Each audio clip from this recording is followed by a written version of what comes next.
ప్రభునందు ప్రియ సోదరి సోదరులారా, దేవుని ప్రజలారా, మీ అందరికీ ప్రభు రక్షకుడైన యేసుక్రీస్తు పేరట మా ప్రేమ వందనాలు తెలియజేస్తున్నా. దయచేసి ఇంతవరకు చక్కని పాటలు పాడి మన ప్రియులు దేవుని మహిమపరిచినందుకై దేవునికి స్తోత్రాలు చెల్లిస్తున్నాను. కొద్ది నిమిషాలు ఈ రాత్రి సువార్తను మనం వినడానికి మిమ్మల్నందరినీ ప్రేమతో ఆహ్వానిస్తున్నాం. చేరి వచ్చిన వారందరిని బట్టి ప్రభువును స్తుతిస్తూ, ఇంకా మీ గృహాలలో ఉండేదానికంటే దైవ సన్నిధిలో మనం ఉండుట, అది మనకు మన కుటుంబాలకు ఎంతైనా ఆశీర్వాదం. దయచేసి ఈ రాత్రి ప్రేమతో మరొకసారి మేము ఆహ్వానిస్తున్నాం. సువార్తకు రండి, వినండి, విశ్వసించి నిత్య రక్షణ, నిత్య జీవానికి పాత్రులు కావాలని ప్రేమతో మనవి చేస్తున్నాం. ఈ రాత్రి దైవ గ్రంథమైన బైబిల్లో నుంచి యాకోబు రాసిన పత్రిక, కొత్త నిబంధనలో యాకోబు రాసిన పత్రిక 4వ అధ్యాయం, యాకోబు రాసిన పత్రిక 4వ అధ్యాయం 14వ వచనాన్ని మనం చదువుకుందాం. 4వ అధ్యాయం 14వ వచనం. రేపేమి సంభవించును మీకు తెలియదు, మీ ఏ పాటిది, మీరు కొంతసేపు కనబడి అంతలో మాయమైపోవు ఆవిరి వంటి వారే. మరొకసారి ఆ వచనాన్ని చదువుదాం. రేపేమి సంభవించునో మీకు తెలియదు, మీ ఏ పాటిది, మీరు కొంతసేపు కనబడి అంతలో మాయమైపోవు ఆవిరి వంటి వారే. ప్రభు మనం చదువుకున్న లేఖన భాగాన్ని మనందరి వినికిడిలో దీవించి ఆయన అవసరమైన సందేశాన్ని మనకు అనుగ్రహించునుగాక. ఆమేన్. ప్రియమైన సహోదరి సహోదరులారా, చేరి వచ్చిన దేవుని ప్రజలారా, గృహాల దగ్గర నుంచి వింటున్న ప్రియ సోదరి సోదరులారా, ఈ రాత్రి వేళ దైవ గ్రంథమైన బైబిల్లో యాకోబు రాసిన పత్రిక 4వ అధ్యాయం 14వ వచనాన్ని మనం చదువుకున్నాం. ఈ వచన భాగంలో రేపేమి సంభవించునో మీకు తెలియదు అన్నాడు. రేపేమి సంభవించునో మీకు తెలియదు, మీ ఏ పాటిది, మీరు కొంతసేపు కనబడి అంతలో మాయమైపోవు ఆవిరి వంటి వారే అన్నాడు. ప్రియమైన దేవుని బిడ్డలారా, రేపేమి సంభవించునో నీకు తెలియదు అంటే నీ భవిష్యత్తును గురించి నీకు తెలియదు. నీ భవిష్యత్తును గురించి నీకు తెలియదు. ఈ మాటలు వింటున్న ఎవరైనా సరే, నా భవిష్యత్తు గురించి నాకు తెలుసండి అని చెప్పేవాళ్ళు ఎవరు లేరు. చాలామంది మేము భవిష్యత్తును చెప్తాం, మేము భవిష్యత్తును చెప్తామని కొంతమంది చెప్తా ఉంటారన్నమాట. కానీ వాళ్ళ భవిష్యత్తు గురించే వాళ్లకు తెలియదు. కానీ వాళ్ళు అలాగ అందరి భవిష్యత్తుల గురించి చెప్తామంటారు. మరి గతంలో అయితే కొంతమంది చెప్పారు. ఏం చెప్పారంటే, ఈసారి తప్పకుండా పలాని పార్టీ గెలుస్తుంది అని చెప్పారు. పార్టీ భవిష్యత్తు చెప్పారు. ఆ పార్టీ ఓడిపోయింది. మనం చూస్తే అంటే ఈ లోకంలో ఎవ్వరు కూడా భవిష్యత్తును గురించి చెప్పడానికి సరిపోయిన వ్యక్తులు కారు. సరిపోయిన వ్యక్తులు కాదు. చాలా స్థలాలలో మరి అక్కడికి వెళ్ళి మనం చూపించుకుంటే, ఇక్కడికి వెళ్ళి మనం చూపించుకుంటే మన భవిష్యత్తు గురించి వాళ్ళు చెప్తారని చెప్పి వేల రూపాయలు, లక్షల రూపాయలు నష్టపోయిన వాళ్ళు కూడా చాలామంది మనకు కనపడతారు. చివరకు వాళ్ళకి ఏం మిగులుతుందంటే నిరాశే మిగులుతుంది. ఎందుకంటే రేపేమి సంభవించునో మీకు తెలియదని దేవుడు చెబుతుంటే, నాకు తెలుసు రేపేమి సంభవించునో, నీ భవిష్యత్తును గురించి నేను చెప్తాను అని మనుషుడంటే అది సాధ్యమవుతుందా? దేవుని వాక్యానికి విరోధంగా భవిష్యత్తుల గురించి ఎవరైనా చెప్పగలుగుతారా? ఎవ్వరు చెప్పలేరు. కాబట్టి పొరపాటున మీ భవిష్యత్తును గురించి తెలుసుకోవడానికి వేల రూపాయలు, లక్షల రూపాయలు ఏమైనా నష్టపోయినారా? మీ జీవితాల్లో నిరాశ, నిస్పృహలు ఏర్పడ్డాయా? తప్పకుండా ఏర్పడతాయి. ఎందుకంటే రేపేం సంభవించునో మీకు తెలియదని దేవుడు చెబుతుంటే, నాకు తెలుసు నేను చెప్తానని మనుషుడు చెప్పడానికి పూనుకోకూడదు ప్రియులారా. పూనుకోకూడదు. అందుకే రేపేమి సంభవించునో మీకు తెలియదు. మీ జీవమే పాటిది అన్నాడు. మీ జీవమే పాటిది. రెండో ప్రశ్న ఏంటి? మొదటి ప్రశ్న రేపేమి సంభవించునో నీకు తెలియదు అని చెప్పాడు. రెండవది నీ జీవమే పాటిది. అంటే మనలో జీవం ఉంది. దేవుడు సమస్త సృష్టిని మాట చేత కలగజేశాడు. ఆకాశమా కలుగునుగాక, భూమి కలుగునుగాక, సూర్యచంద్ర నక్షత్రాదులు కలుగునుగాక, సముద్రములు కలుగునుగాక, నదులు కలుగునుగాక, సమస్త జీవరాశులు కలుగునుగాక. అంటే ఆయన మహత్తు కలిగిన మాట చేత సమస్తము కలిగా. అయితే మానవుని దేవుడు ఎలాగా కలగజేశాడో తెలుసా? మానవుని మట్టితో నిర్మించి వాని నాసికారంధములో దేవుడు జీవవాయువును ఊదగా నరుడు జీవాత్మ అయ్యెను. మనలో ఉన్న జీవాత్మ ఎవరిలో నుంచి వచ్చింది? దేవునిలో నుండి వచ్చింది. అందుకే మీ జీవమే పాటిది. అంటే మనలో ఉన్న జీవం ఎవరిచ్చారంటే దేవుడిచ్చాడు. ఆ దేవుడు ఎప్పుడైతే ఈ జీవాన్ని తీసుకుంటాడో ఈ శరీరాన్ని విడిచిపెట్టి ఆ జీవం వెళ్ళిపోతుంది. అందుకే నీ జీవమే పాటిది అన్నాడు. అంటే ఎంతవరకు నీ శరీరములో ఆ జీవం ఉంటుందో కూడా నీకు తెలియదు. రేపేం సంభవిస్తుందో నీకు తెలియదు. నీ దేహములో, నీ శరీరములో దేవుడిచ్చిన జీవం ఎంతవరకు ఉంటుందో కూడా నీకు తెలియదు. మనకెందుకు తెలియదంటే, ఎందుకంటే ఈ జీవం దేవుడే ఇచ్చాడు. ఎప్పుడు కావాలంటే అప్పుడు మళ్ళీ ఈ జీవాన్ని ఆయన తీసుకుంటాడు. అందుకే ఈ జీవం ఏ పాటిది అన్నాడు. ఏ పాటిది? ప్రియమైన దేవుని బిడ్డలారా, ఈ జీవం ఏ పాటిది అన్నాడు. మీరు కొంతసేపు కనబడి అంతలో మాయమైపోవు ఆవిరి వంటి వారు. జీవాన్ని ఎలాగ పోల్చాడు చెప్పండి? జీవాన్ని ఎలాగ పోల్చాడు ఆయన? మీరు కొంతసేపు కనబడి అంతలో మాయమైపోయి ఆవిరి. ఆవిరి ఎంతసేపు ఉంటుందండి? మనం కుక్కర్లో ఏదైనా చేసినప్పుడు ఆవిరి వస్తుంది కదా. అన్నం చేసేటప్పుడు కూడా ఆవిరి వస్తుంది కదా. ఆవిరి ఎంతసేపు ఉంటుంది? ఆవిరి కొద్దిసేపు మాత్రమే ఉంటుంది. ప్రియమైన దేవుని బిడ్డలారా,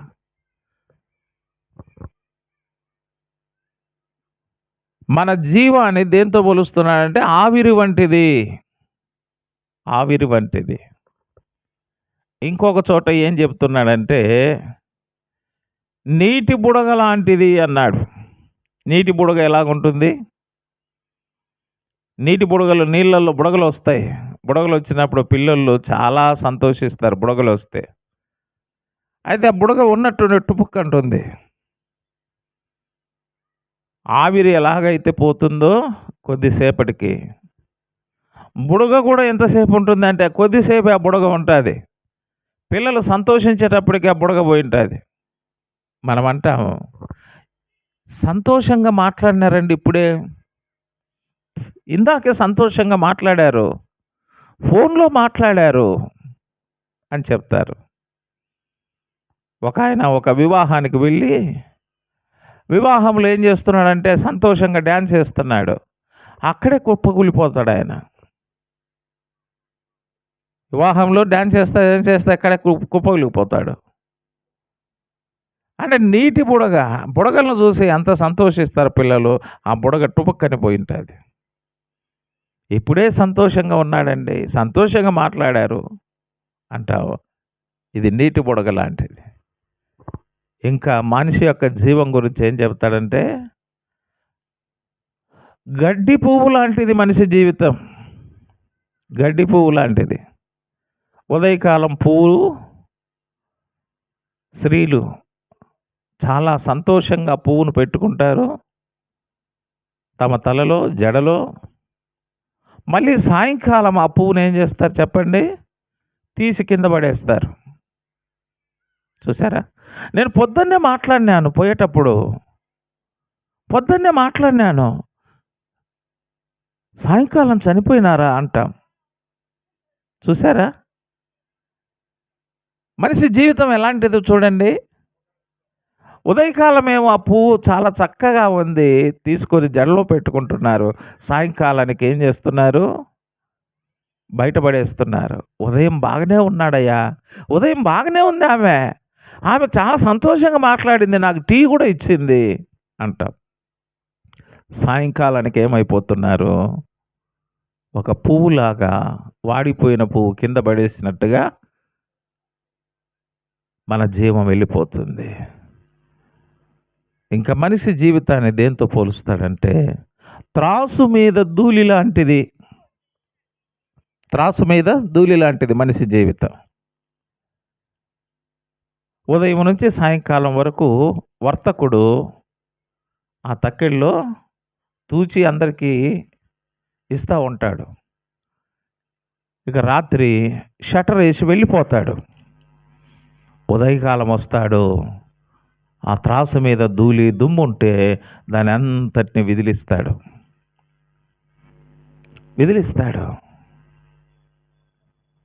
అది ఉదయం నుంచి రాత్రి వరకు ఆ దుమ్మంతా పేరుకుంటుంది. అది తెల్లారేటప్పటికి ఆ దుమ్మునంతా దులుపుతాడు. అది త్రాసు మీద. నేను రాత్రే మాట్లాడినానండి, బాగానే ఉన్నారు రాత్రి. తెల్లవారితే ఏమైంది? వర్తకుడు వచ్చి త్రాసు మీద ధూళిని దులిపేసినాడు. అంటే మనిషి యొక్క జీవం ఎటువంటిదంటే త్రాసు మీద ధూళి లాంటిది. త్రాసు మీద ధూళి లాంటిది మనిషి యొక్క జీవితం. అందుకే నీ జీవం ఏపాటిది?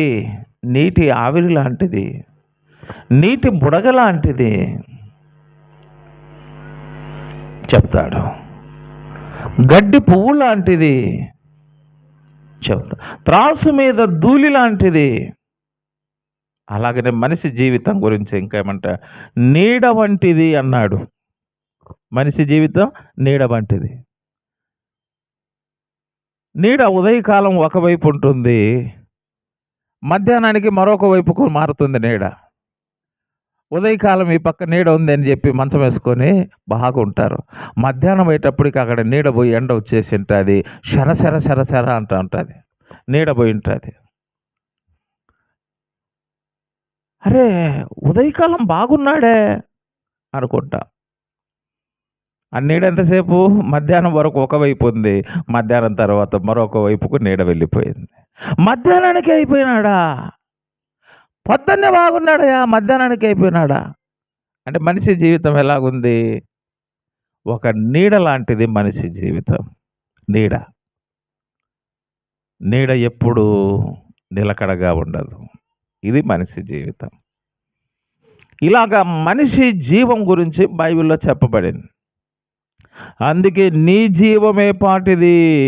ఏ పాటిది? వాస్తవమే ప్రియులారా, మన జీవము ఏ పాటిది? మొన్న 12వ తారీఖు గుజరాత్ రాష్ట్రం అహ్మదాబాదులో ఇండియన్ ఎయిర్లైన్స్లో దాదాపుగా 240 మంది ప్రయాణికులు లండన్కు వెళ్ళడానికి ఎక్కారు. ఇక లండన్కి వెళ్తున్నామంటే మనకు చాలా సంతోషం కదా. కడపకు పోతుండడం అంటేనే పిల్లలకు సంతోషం, కర్నూలుకు పోతుండడం అంటే సంతోషం, విజయవాడకు పోతుండడం అంటే సంతోషం, హైదరాబాద్ పోతుండడం అంటేనే సంతోషం, చెన్నై పోతుండడం అంటే సంతోషం, ఊటీకి పోతుండడం అంటేనే సంతోషం. ఎక్కడికి పోతున్నారు? అహ్మదాబాద్ నుంచి లండన్కి వెళ్తున్నారు. 240 మంది. అక్కడ ఉద్యోగాలు చేస్తున్న కొంతమంది ఉన్నారు, వాళ్ళ పిల్లలను చూడడానికి కొంతమంది వెళ్తున్నారు, ఫ్యామిలీలతో సెటిల్ కావడానికి కొంతమంది వెళ్తున్నారు, ఇలాగ రకరకాల కారణాలను బట్టి అహ్మదాబాద్ నుంచి లండన్‌కు డైరెక్ట్ ఫ్లైట్ అది. ఇక బంధువులందరూ వచ్చారు. అందరూ సెండ్ ఆఫ్ ఇచ్చారు. అందరికీ చెయ్యి ఊపారు. టాటా, టాటా. వెళ్ళొస్తాం, వెళ్ళొస్తాం, వెళ్ళొస్తామని ఎంతో సంతోషంగా ఫ్లైట్ ఎక్కారు.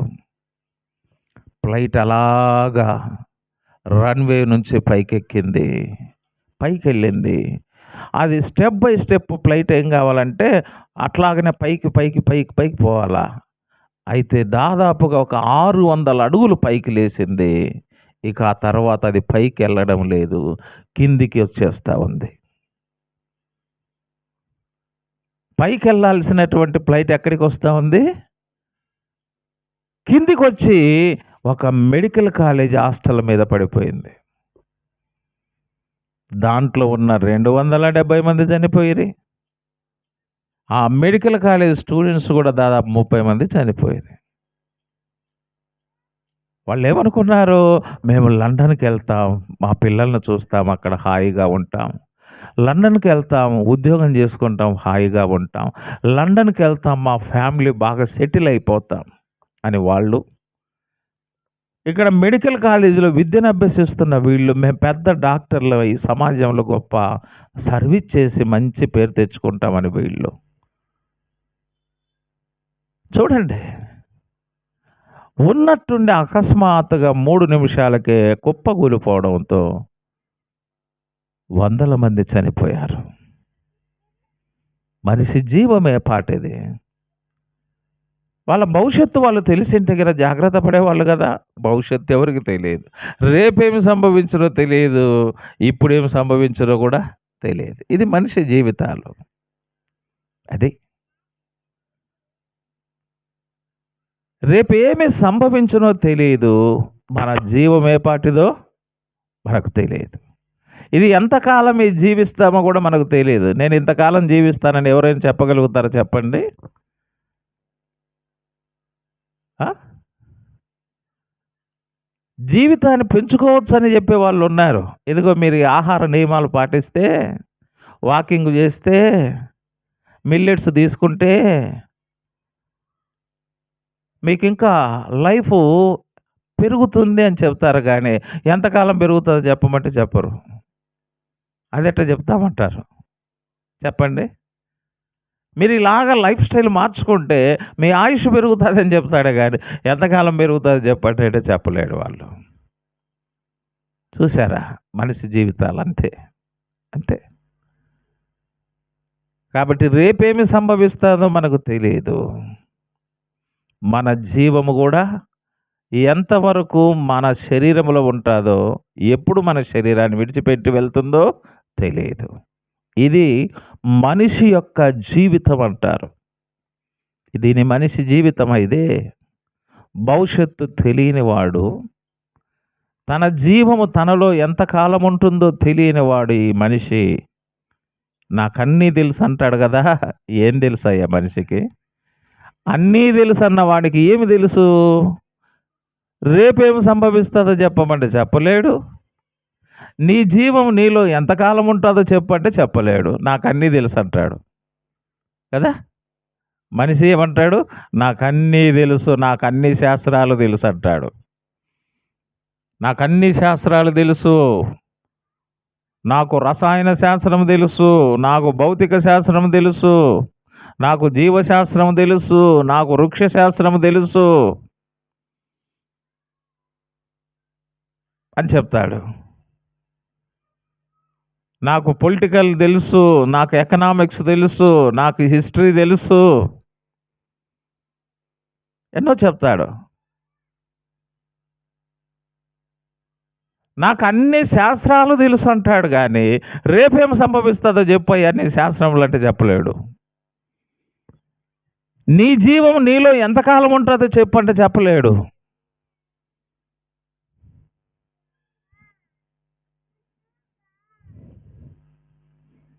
భారతదేశం మేధావులలో ఒక మేధావి అబ్దుల్ కలాం.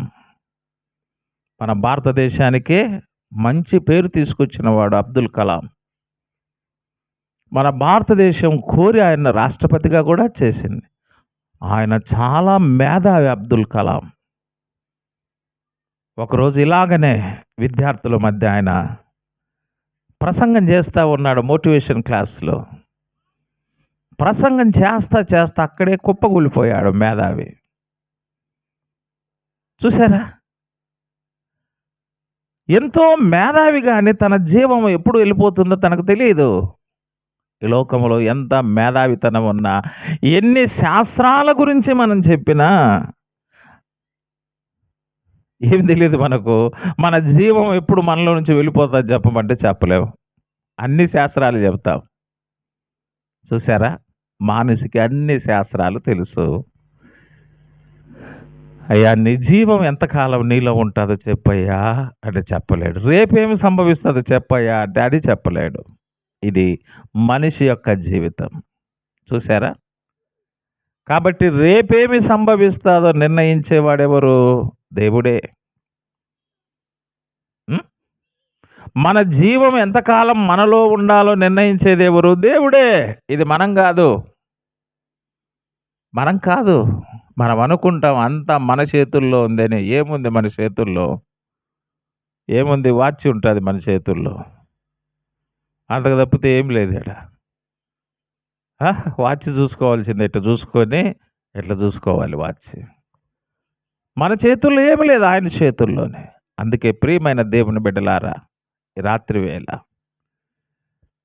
రేపేమి నీకు సంభవించేది తెలియదు. నీ జీవము నీలో ఎంతకాలం ఉంటుందో తెలియదు.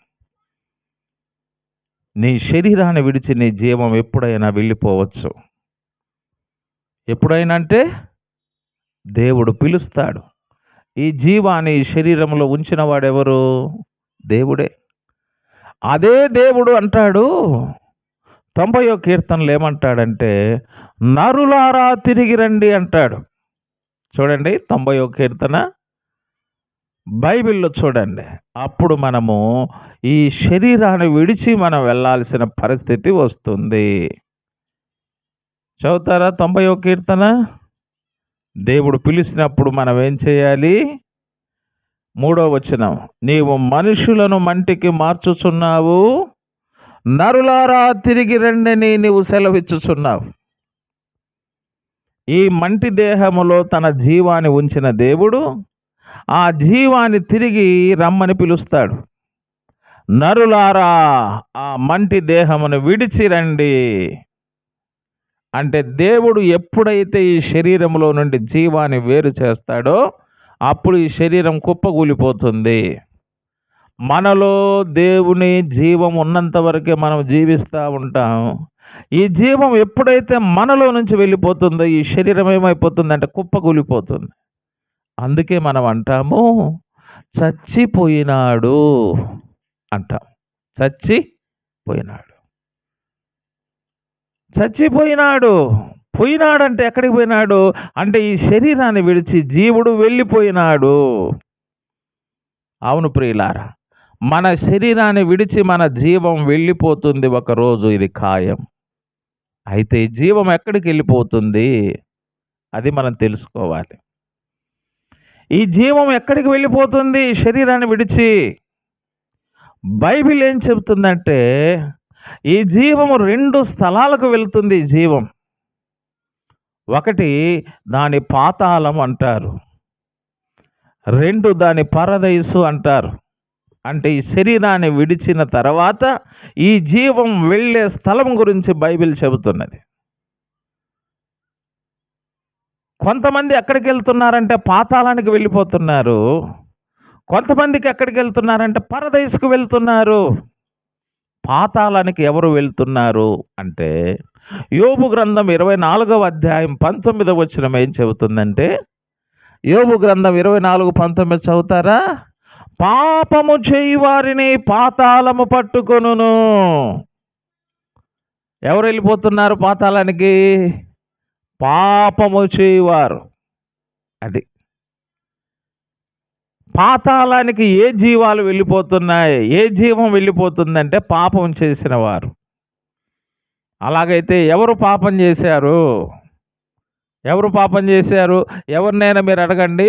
మీరు పాపం చేసినారంటే, హాయ్ బాబోయ్! నేనేం పాపం చేశానండి అంటారు. అయితే ఎవరు పాపులు? బైబిల్ ఏం చెబుతా ఉంది? రోమాపత్రిక 3వ అధ్యాయం 23వ వచనములో, ఏ భేదము లేదు, అందరూ పాపము చేసి ఉన్నారు, దేవుడు అనుగ్రహించు మహిమను పొందలేకపోవచ్చున్నారు. ఏ భేదము లేదు. అన్యులు పాపం చేసి ఉన్నారు, యూదులు పాపం చేసి ఉన్నారు. ఏ భేదము లేదు. అందరూ అంటే ప్రతి వంశం, ప్రతి భాషలో ఉన్న ప్రతి ఒక్కరు కూడా ఏం చేశారంటే పాపం చేశారు. కులములో భేదం, మతములో భేదం, జాతిలో భేదం, రంగులో భేదం, తిండిలో భేదం, వస్త్రాల్లో భేదం, భాషలో భేదం, ఇలాగ ఉన్నాయి కానీ పాపం చేయుటలో భేదం లేదు. ఇదిగో మా కులములో, మా మతములో, మా జాతిలో అబద్ధం ఆడని వాళ్ళు ఉన్నారు, మోసం చేయని వాళ్ళు ఉన్నారు, అన్యాయం చేయని వాళ్ళు ఉన్నారు, త్రాగుబోతులు లేరు, వ్యభిచారులు లేరు, దొంగలు లేరు, అన్యాయస్తులు లేరు, అక్రమస్తులు లేరు అని చెప్పగలిగిన కులము కానీ, మతము కానీ, జాతి కానీ ప్రపంచంలో లేదు. ఏ భేదము లేదు. అందరూ పాపం చేశారు. కొందరు కాదు, అందరూ పాపం చేశారు. కాబట్టి అందరూ ఎక్కడికి వెళ్ళిపోతారు? పాతాళానికి వెళ్ళిపోతారు. పాతాళానికి వెళ్ళిపోతారు అందరూ. పాతాళం ఎలాగుంటుందో తెలుసా? లూకాసు వార్త 16లో ఆ ధనవంతుడు పాతాళములో బాధపడుచు, పాతాళములో ఏముంది? బాధ ఉంది. పాతాళములో ఏమున్నాయి? అగ్ని జ్వాలలున్నాయి. ప్రియమైన దేవుని బిడ్డలారా, పాపం చేసిన వ్యక్తులు, పాపం చేసిన ఆత్మలు ఎక్కడికి వెళ్ళిపోతున్నాయంటే పాతాళానికి వెళ్ళి అక్కడ అగ్ని జ్వాలల చేత కాల్చబడుతూ ఉన్నాయి. ఇది మనిషి యొక్క జీవితం. మనిషి యొక్క జీవితం. అయితే మనుషులందరినీ ఈ పాతాళము నుండి తప్పించడానికి, రక్షించడానికి, పరలోకము చేర్చడానికి 2025 సంవత్సరాల కిందట పరలోకములో ఉన్న దేవుడు, సర్వాధికారి అయిన దేవుడు, సర్వ సృష్టికర్త అయిన దేవుడు, సర్వశక్తి కలిగిన దేవుడు, సర్వోన్నతుడైన దేవుడు మానవుడిగా భూమి మీదకి శరీరాన్ని ధరించుకొని మన వద్దకు వచ్చాడు. ప్రభు అయిన యేసు క్రీస్తు పేరట ఆయన భూమి మీదకి వచ్చాడు. ఎవరిని రక్షించడానికి? పాపులను రక్షించుటకు క్రీస్తు యేసు ఈ లోకమునకు వచ్చినను వాక్యము నమ్మదగినది, పూర్ణాంగీకారమునకు యోగ్యమునై ఉన్నది. యేసు ప్రభు వారు ఈ భూమి మీదకి ఎందుకు వచ్చాడండి? పాపులను రక్షించడానికి వచ్చాడు. ఈ లోకానికి అనేక మంది వచ్చారు, దుష్ట శిక్షణ, శిష్ట రక్షణ అని చెప్పారు. కానీ యేసు ప్రభు ఏమన్నాడు? నేను పాపులను రక్షించుటకు వచ్చాను. అయ్యా, అమ్మా,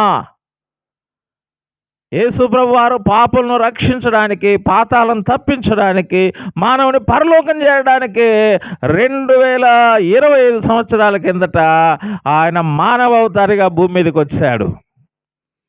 ఆయన జన్మలో పాపం లేదు. పరిశుద్ధాత్మ ద్వారా కన్యక గర్భాన భూమి మీదకి ఆయన వచ్చాడు. జన్మ పాపము లేనివాడు యేసు ప్రభు.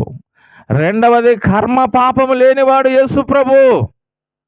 జన్మ, కర్మ, పాపము లేనివాడు భూమి మీద ఒకే ఒకడు, ఆయనే ప్రభు అయిన యేసు. పాపిని ఎవరు రక్షిస్తాడండి? పాపము లేనివాడే రక్షిస్తాడు. కానీ పాపాత్ముడు మరొక పాపాత్ముని రక్షించలేడు. గుడ్డివాడు మరొక గుడ్డివానికి దారి చూపించలేడు. కుంటివాడు మరొక కుంటివాని నడిపించలేడు. చూసారా? యేసు ప్రభు పరిశుద్ధుడిగా జన్మించాడు. యేసు ప్రభు వారు పరిశుద్ధుడిగా ఆయన జీవించాడు.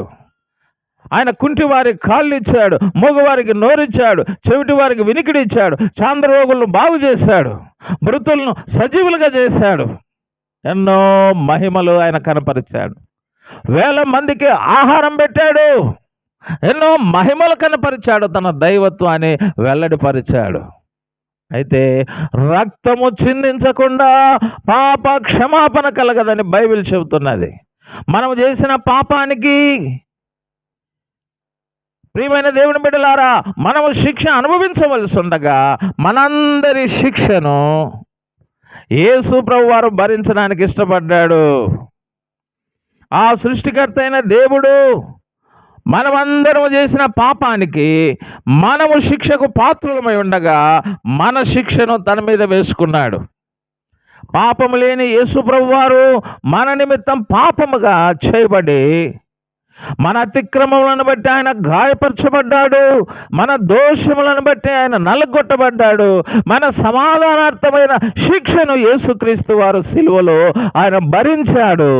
మన కొరకై క్రీస్తు మరణించాడు, మన కొరకై సమాధి చేయబడ్డాడు, మన కొరకై ఆయన సమాధిని జయించి 3వ దినాన తిరిగి లేచాడు. మరణవాని ముళ్ళెక్కడాని మరణ ముళ్ళును విరిచి మరణం మీద జయాన్ని పొందినవాడు మన ప్రభు అయిన యేసుక్రీస్తు. ప్రియులారా, ఆ యేసుక్రీస్తునందు ఎవరైతే విశ్వసిస్తారో, ఎవరైతే యేసు ప్రభు దగ్గర పాపాలు ఒప్పుకుంటారో వారి పాపాలను క్షమించి వారిని ఆయన రక్షిస్తున్నాడు. నా ప్రియ సహోదరుడా, సహోదరి, ఈ రాత్రి వేళ నీ ఆత్మకు రక్షణ అవసరం. నీ పాదాలకు రక్షణ చెప్పులు వేసుకుంటున్నావు, నీ దేహానికి రక్షణ వస్త్రాలు వేసుకుంటున్నావు, నీవు నివసించడానికి రక్షణగా ఇల్లు వేసుకుంటున్నావు, నీ కళ్ళకు రక్షణగా కళ్ళజోడు వేసుకుంటున్నావు. కానీ నీ ఆత్మకు రక్షణ అవసరం. నీవు ఈ లోకంలో జీవించడానికి నీ భౌతిక రక్షణ కోసం నీ ఏర్పాట్లన్నీ చేసుకుంటున్నావు. అయితే నీ ఆత్మకు రక్షణ అవసరం. నీ ఆత్మను రక్షించేవాడు యేసు ప్రభు ఒక్కడే. పాతాళం నుంచి తప్పించేవాడు యేసు ప్రభు ఒక్కడే. పరలోకానికి చేర్చేవాడు యేసు ప్రభు ఒక్కడే. అయితే ఆత్మరక్షణ పొందాలంటే ఏం చేయాలి? పాదరక్షలు కొనుక్కోవాలంటే డబ్బులు చెల్లించాలి, అంతే కదా. దేహ రక్షణకు వస్త్రాలు కొనుక్కోవాలంటే డబ్బులు చెల్లించాలి, కంటి రక్షణకు కళ్ళజోడు కొనుక్కోవాలంటే డబ్బులు చెల్లించాలి. మనం నివసించడానికి నివాసాలు రక్షణగా ఏర్పరచుకోవాలంటే డబ్బులు చెల్లించాలి. కానీ ఆత్మరక్షణ కోసం డబ్బులు చెల్లించాల్సిన అవసరం లేదు. యేసు ప్రభువే మన పాపానికి రావలసిన శిక్షను భరించాడు, ఆయనే వెల చెల్లించాడు. మనము ఏ డబ్బులు చెల్లించాల్సిన అవసరం లేదు, ఏ కాయలు అవసరం లేదు, ఏ కర్పూరాలు అవసరం లేదు, ఏ తలనీలాలు అవసరం లేదు. కేవలం యేసు ప్రభునందు విశ్వసిస్తే చాలు. యేసు ప్రభుని పాపముల కొరకై చనిపోయి సమాధి చేయబడి 3వ దినాన తిరిగి లేచాడని నువ్వు హృదయంలో విశ్వసించి నువ్వు పాపిని గ్రహించి నీ పాపాలను ప్రభు దగ్గర ఎప్పుడైతే నువ్వు ఒప్పుకుంటావో, మన పాపములు మనం ఒప్పుకున్న ఎడల ఆయన నమ్మదగిన వాడు, నీతిమంతుడు కనుక మన పాపములను క్షమించి సమస్త దుర్నీతి నుండి మనల్ని పవిత్రపరచును. యేసు రక్తం ప్రతి పాపములను పవిత్రపరచును. ఈ రాత్రి వేళ నీ పాపాలను ఒప్పుకుంటే ప్రభు నిన్ను క్షమిస్తాడు, నీ ఆత్మను రక్షిస్తాడు, పాతాళమును తప్పిస్తాడు, అగ్నిగుండం తప్పిస్తాడు, నిన్ను పరలోకం చేరుస్తాడు. కాబట్టి ప్రియులారా, నీ జీవమే పాటిది. పాపిగా పుట్టి పాపిగా జీవించి పాపిగానే మరణిస్తే పాతాళం ఉన్నది, అగ్నిగుండం ఉన్నది. ఈ రాత్రి వేళ యేసు ప్రభును విశ్వసించి పాపాలు ఒప్పుకుంటే పాప క్షమాపణ, ఆత్మరక్షణ ఉన్నది. ఎవరైతే పాప క్షమాపణ పొంది ఆత్మరక్షణ పొందుతారో ఆ వ్యక్తి ఈ లోకములో కన్ను మూస్తే లాజరు ఎక్కడున్నాడంటే పరదైసులో ఉన్నాడు. ప్రియులారా, అబ్రహాము రొమ్మున నెమ్మది పొందుచున్నాడు.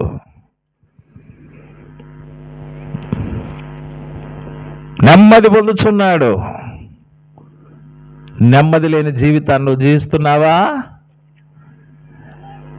పాపిగా జీవిస్తే ఈ లోకంలో ఉండగా నెమ్మది ఉండదు, ఈ లోకం విడిచిన తర్వాత కూడా పాతాళంలో అగ్నిగుండంలో నెమ్మది ఉండదు. నువ్వు పాపాలు ఒప్పుకొని క్షమాపణ పొంది ఆత్మరక్షణ పొందితే ఈ లోకంలో కూడా రక్షణతో కలిపి దేవుడు నీకు ఆనందాన్ని, నెమ్మదినిస్తాడు.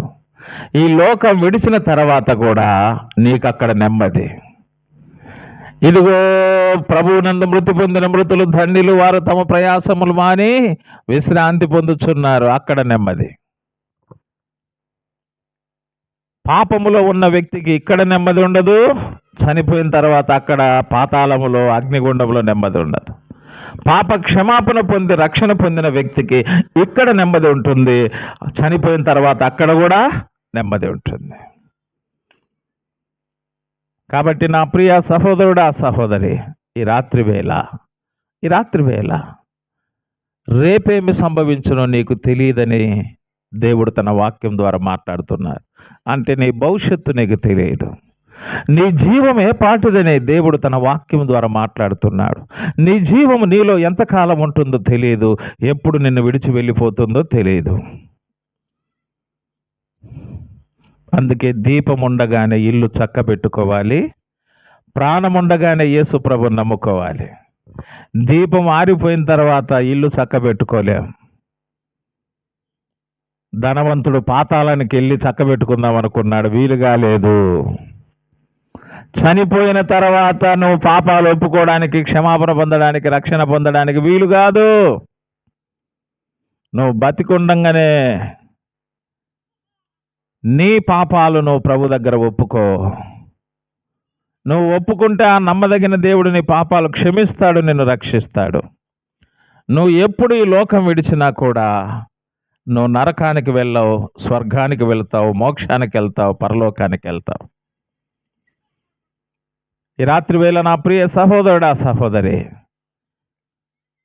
తేటగా సూటిగా దేవుడు తన వాక్యం ద్వారా నీతో మాట్లాడుతుండగా ఈ రాత్రి ఒక మంచి తీర్మానం నువ్వు చేసుకో.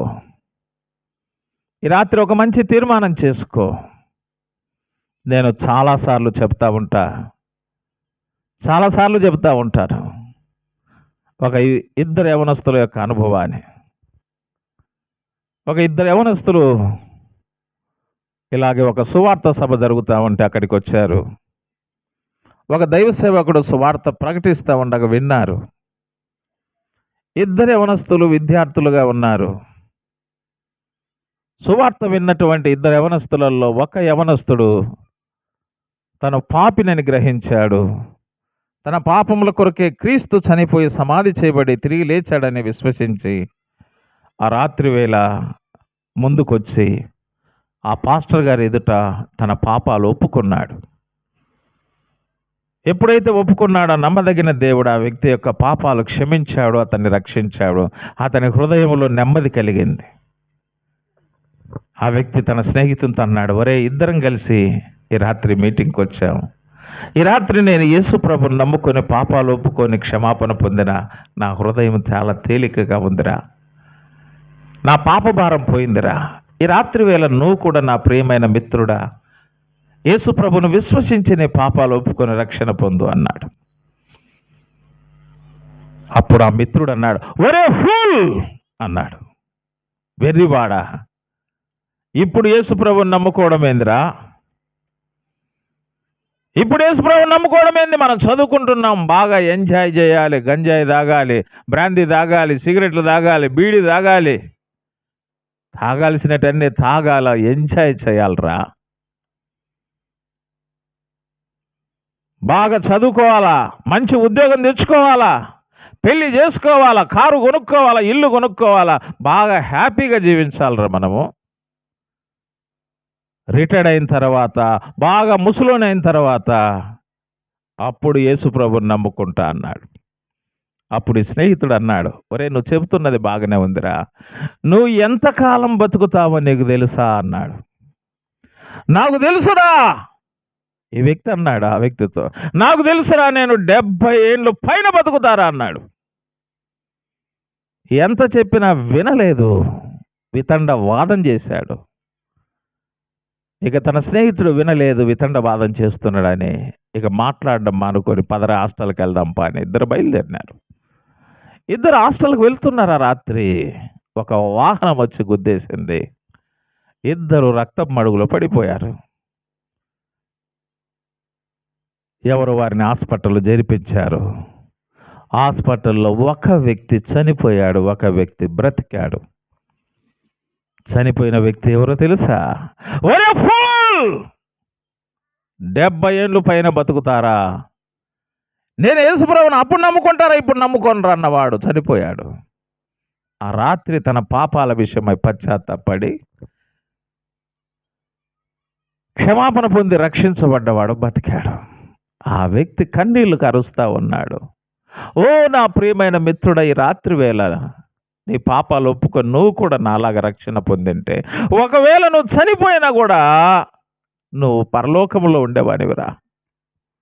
ఇప్పుడు పాతాళములో అగ్నిగుండంలో కాలిపోతావు. చూసారా? మనిషి జీవం ఏ పాటిదో చూడండి. జీవం ఏ పాటిది. నాకు భవిష్యత్తును గురించి తెలుసు, నేను ఎంతో కాలం బతుకుతానని చెప్పిన వాడు ఏమైపోయాడు? ఒక గంట లోపలనే చచ్చిపోయాడు. రేపేమి సంభవించునో నీకు తెలియదు, ఇప్పుడేమి సంభవించునో నీకు తెలియదు. నీ జీవం ఎప్పుడు నీలో నుంచి వెళ్ళిపోతుందో తెలియదు. నువ్వు నేటి వరకు సజీవంగా ఉన్నావంటే, జీవంతో ఉన్నావంటే, ఆ జీవాధిపతి సర్వాధిపతి అయిన యేసుక్రీస్తు యొక్క దయ, యేసుక్రీస్తు యొక్క కృప, యేసుక్రీస్తు యొక్క ప్రేమ. నువ్వు ఈ సువార్త వినాలి, యేసుప్రభుని నమ్ముకోవాలి, పాప క్షమాపణ పొందాలి, రక్షణ పొందాలి, నరకం తప్పించుకోవాలని నిన్ను ఇంతవరకు జీవంతో ఉంచాడు. తెలుసా నీకు? ఎందుకోసం నిన్ను జీవంతో ఉంచాడు? ఆ జీవాధిపతి అయిన క్రీస్తు నమ్ముకొని పాపక్షమాపణ పొందుకొని రక్షణ పొందడానికి నేను జీవంతో ఉంచాడు. ఈ రాత్రి దేవుడు నీకు ఇచ్చిన ఈ జీవాన్ని నీ శరీరం నుండి తీసివేయకముందే, దీపమారకముందే ఇల్లు చక్కబెట్టుకో. ప్రాణం పోకముందే యేసుప్రభుని నమ్ముకో, రక్షణ పొందుకో, నరకం తప్పించుకో, పరలోకం చేరుకో. నా ప్రియమైన సహోదరుడు, ఆ సహోదరి, ఈ రాత్రి ప్రభు నీకు ఇచ్చిన ఆయుష్, నీకు ఇచ్చిన ఆరోగ్యం, నీకు ఇచ్చిన జీవాన్ని వ్యర్థం చేసుకోవద్దు.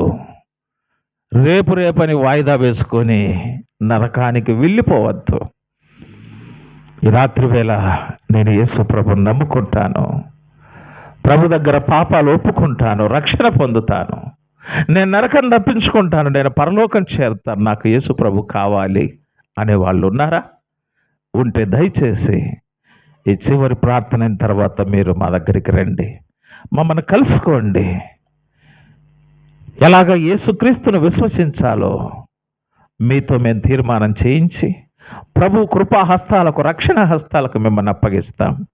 ప్రభు మిమ్మల్ని రక్షించి మీ కుటుంబాలకు ఆనందం ఇచ్చి, ఆశీర్వాదం ఇచ్చి, మీకు పరలోకం ఇచ్చి, మిమ్మల్ని మీ కుటుంబాలను తన సాక్షులుగా, తన సాధనాలుగా ఆయన వాడుకుంటాడు. కాబట్టి చెవి గలవాడు వినుడుగాక. మరి విన్నారు, విని విశ్వసించి రక్షణ పొందండి, నరకం తప్పించుకోవాలని నేను ప్రేమతో మీ అందరికీ మనవి చేస్తున్నా. ఈ రాత్రి యేసుప్రభుని నేను నమ్ముకుంటాను, రక్షణ పొందుకుంటాను, నరకం తప్పించుకొని పరలోకం చేరుకుంటాననే వాళ్ళు దయచేసి మీరు మాతో కలుసుకోవాలని మీకోసం ప్రార్థన చేసి ప్రభు రక్షణ హస్తాలకు మిమ్మల్ని అప్పగించి వెళ్తాం. ప్రభు మిమ్మల్ని, మీ కుటుంబాలను రక్షించి, నరకం తప్పించి, మీ కుటుంబాలను ఆశీర్వాదించి పరలోకము చేర్చునుగాక. Amen, amen, amen. దయచేసి చివరి ప్రార్థన అయిన తర్వాత క్రీస్తుని నమ్ముకోవాలన్న వారు మమ్మల్ని కలుసుకోవాలని ప్రేమతో మనవి చేస్తున్నా. Thank you.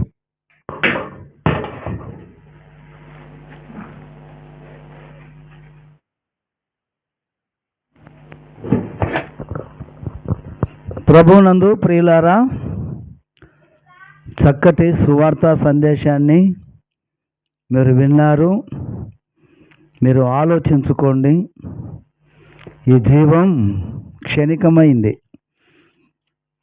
కాబట్టి ఈ జీవాన్ని ఎలా భద్రపరచుకోవాలో ప్రశ్నించిన యేసుక్రీస్తు ప్రభువే తెలివిచ్చాడు. కాబట్టి ప్రాణం ఉండంగానే ప్రభువు నమ్ముకోండి, ప్రాణం ఉండంగానే పాప క్షమాపణ పొందండి. ప్రాణం పోయిన తరువాత ప్రభువుతో ఉంటాం. ఎప్పుడు? పాప క్షమాపణ పొంది, ఆత్మరక్షణ పొంది, ప్రభువును సొంత రక్షకుడుగా అంగీకరించినప్పుడు. కాబట్టి వాయిదా వేసుకుంటే ఈ జీవం ఏ పాటిది గుర్తుపెట్టుకోండి. వాయిదాలు వేసుకునేది కాదు. అంతరంగాన్ని ప్రశ్నించుకొని ప్రభువుని నమ్ముకోవాలని ప్రేమతో మనవి చేస్తున్నాం. మంచిది. ప్రభువునందు ప్రేమైన వాళ్ళారా, ఇప్పుడు మన ప్రియులు అజయ్ బాబు వచ్చి చివరి ప్రార్థన చేస్తారు. ఆ తర్వాత స్నాక్స్ అందించబడతాయి. స్నాక్స్ అందించబడుతూ ఉండగా మన ప్రియులు యేసురత్నమన్న గారు వచ్చి ఒక కీర్తన పాడతాడు. బ్రదర్ అజయ్ బాబు గారు.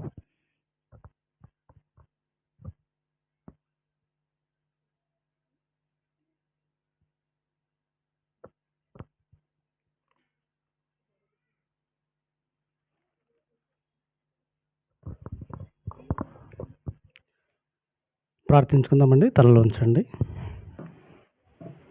మహాపరిశుద్ధుడైన మా ప్రియ పరలోకపు తండ్రి, మీ ఘనమైన ఉన్నతమైన బంగారు పాదాలకు స్తుతులు, స్తోత్రాలు, వందనాలు, కృతజ్ఞతాస్తుతులు చెల్లిస్తున్నాం ప్రభువా.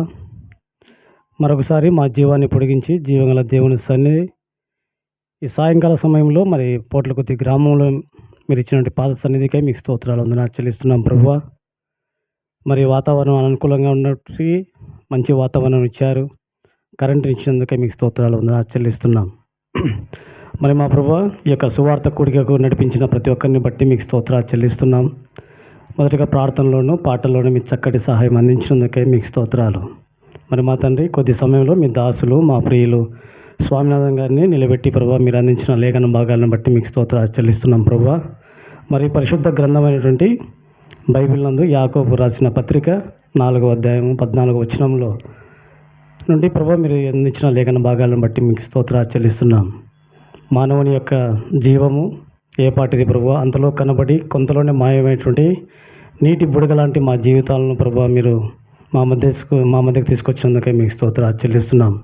మరి మా తండ్రి, వాక్యం అందించిన మీ దాసుల్ని నిండారుగా దీవించండి, ఆశీర్వదించండి. ఆయా ప్రాంతాల్లో ఉండి ప్రభువా పరిచర్య చేస్తుండగా ఆయన పరిచర్యను ప్రభువా మీరు ఫలభరితం చేయమని మీ సన్నిధిలో ప్రార్థిస్తున్నాం. మరి మా తండ్రి, అనేక మాసాలుగా ఇక్కడ నిలవబడి ప్రభువా మీ సత్య సువార్తను ప్రకటిస్తుండగా ప్రభువా ఆత్మలు రక్షించమని ప్రార్థన చేస్తున్నాం. మరి ఇక్కడ నివసిస్తున్నటువంటి ప్రతి ఒక్కరిని బట్టి, ప్రతి ఒక్క కుటుంబాన్ని బట్టి మీ సన్నిధిలో ప్రార్థిస్తున్నాం ప్రభువా. వారికి ఉన్నటువంటి అక్కర్లను, అవసరతలను తీర్చండి. వారి కష్టార్జితాలను మీరు మరి మా తండ్రి సహాయం అందించమని ప్రార్థిస్తున్నాం. మరి ముఖ్యంగా మరి మా తండ్రి మీ యొక్క రక్షణ ప్రభావ నిర్లక్ష్యం చేయకుండా ప్రతి ఒక్క కుటుంబం రక్షించబడి ప్రభావ పరలోకానికి ప్రభావ మరి టికెట్ పొందగలిగినట్లుగా తగిన సహాయం అందించమని మీ సన్నిధిలో ప్రార్థిస్తున్నాం. మెట్టుకు తీసుకొచ్చిన మీ ప్రజకే మీకు స్తోత్రాలు చెల్లిస్తున్నాం ప్రభా. ఇంకా నమ్మని వారు మీ ఈ యొక్క గుంపులో చాలామంది ఉన్నారు, జ్ఞాపకం చేసుకోనండి. మీ చిత్తమైతే మిమ్మల్ని నమ్మి ప్రభా రక్షించబడినట్లుగా తగిన కృపను దయచేయమని ప్రార్థిస్తూ ఇంతవరకు చక్కగా జరిగించిన విధానం బట్టి మరొకసారి మీకు స్తోత్రాలు చెల్లిస్తూ సమస్త మహిమ ఘనత ప్రభావాలు మీకే ఆరోపించుకుంటూ రక్షకుడైన క్రీస్తు పరిశుద్ధమైన నామమున స్తుతించి ప్రార్థించి అడిగి వేడుకుంటున్నాము తండ్రి. ఆమేన్.